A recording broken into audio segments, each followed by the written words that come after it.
everybody, how you doing? I'm back again, and today we're making super cookies. And super cookies are something that have been making in my classes as a culinary arts teacher for years and years and years, and it's one of the favorites. So let's get started. We're going to start off with a half a cup of butter. Okay, this goes right into our mixer. Using the mixer makes things a lot easier, although because students love to mix a lot, I usually have them do it by hand because they overmix the dough. So we're going to now put in there 3/8 of a cup of brown sugar. Okay, that goes right in there. And we're also going to put in 3/8 of a cup of granulated white sugar. Okay, so it's 6 tablespoons or 3/8 of a cup basically. So there we go, and that goes right in there. And I'm just basically estimating because I don't want to spend all the time being exact right now. But so then we're going to put this down and then shove that over there, and then we're doing the creaming method right now.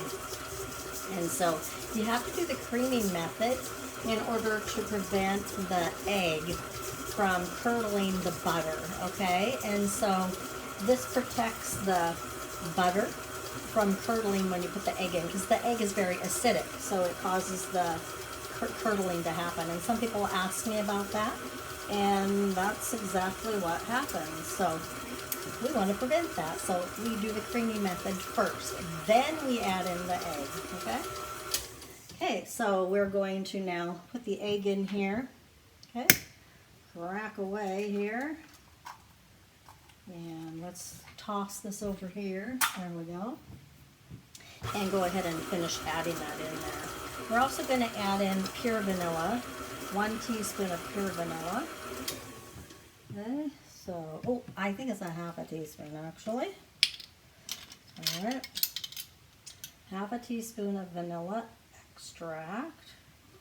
And get the real stuff, you guys. The imitation is imitation. It doesn't taste as good. So finish mixing the egg in and then the vanilla as well.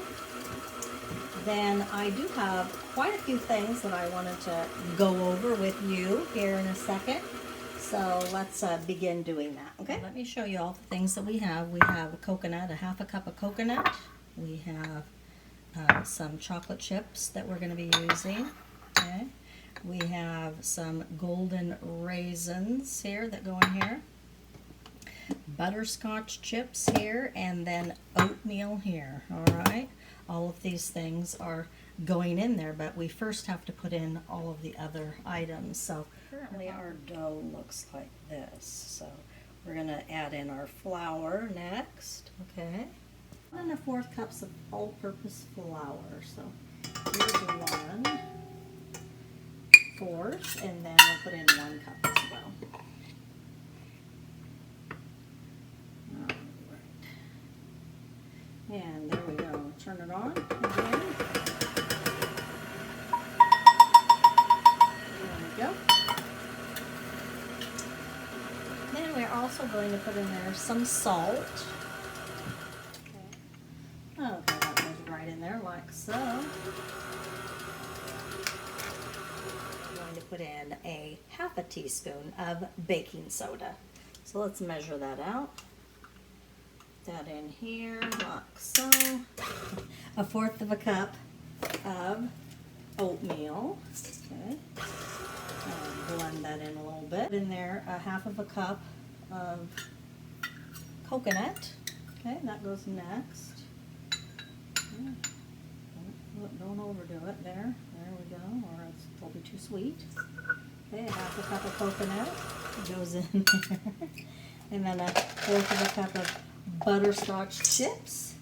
Yum, right? 1/4 of a cup of chocolate chips go in there as well. Oops. Few more. And then we also have our these out of here too. our raisins, and those go in there as well. Get this going good. All right, time to scoop them up and put our M&Ms. We're going to be using about half of a cup of M&Ms on our cookies. That's what makes them so special. That's why kids absolutely love these cookies.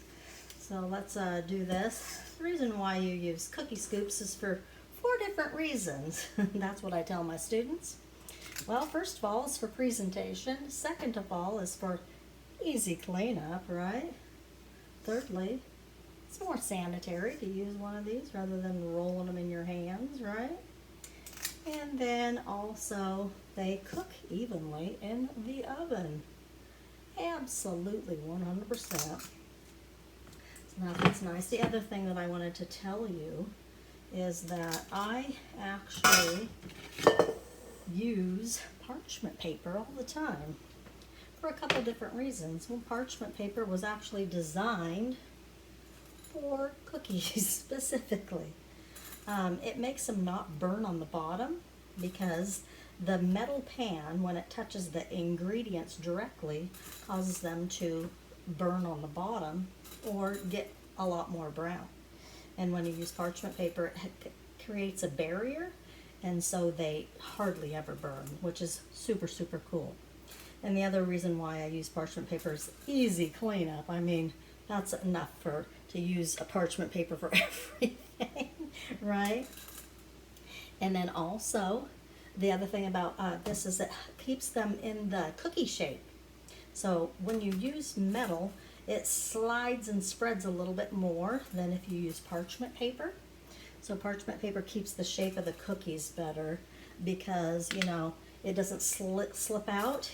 The paper is graspy and grabs the cookie so it stays in a cookie shape a lot better. So yeah, those are the reason I tell my students, so you need to know it as well. All right, we're just about done here. We need to set this on 375.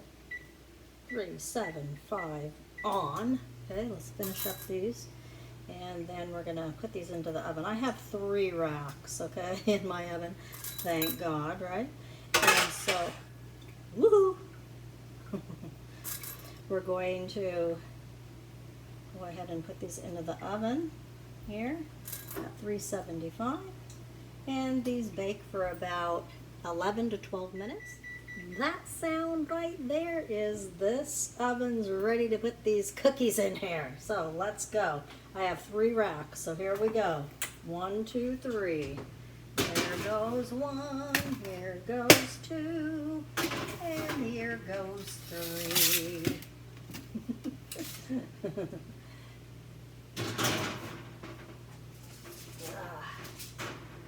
All right, and done, and we're gonna get these cookies out of the oven and we are going to try them together because you're going to be amazed at how good they are. And we're gonna slightly underbake the cookies because they continue to bake outside of the oven. Beep, ready. Let's get these out of here and let's get these cooling because guess what? They're delicious. So let's turn this off quickly so it doesn't bother you. That was loud. And one more, the bottom ones. All right, so we're ready to let these cool for about 3 to 4 minutes on the sheet pan, and then we're going to put them on a cooling rack. So then we get to eat. Yay, yay, yay! It's that time to move these over. Yes, it is. I've already moved over a few, but you can join in the process of making these cool down to the full extent of, boy, this one is stuck. Why are you, it was stuck. Let's continue moving these over here.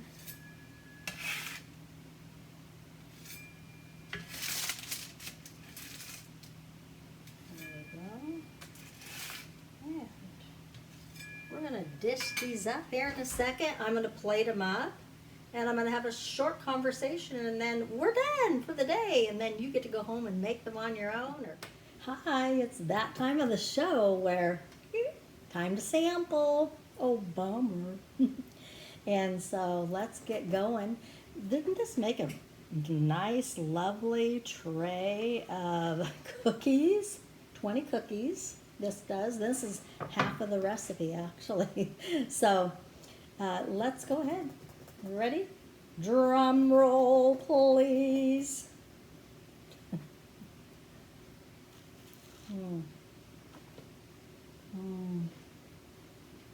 Oh, the butter in there, you taste it right away. And then you taste the chocolate chips and the butterscotch chips and a little sour punch from the raisins. You can exclude the raisins if you want to. My students actually hate raisins. So I always tell them that they can take them out if they want to, or they can leave them in if they want to. So it's your option. These are such good cookies, you guys. You have to try them, because I know my school, when we start up in August, end of August, we're going to be making super cookies as our first lab. So join in and have some fun and make some super cookies.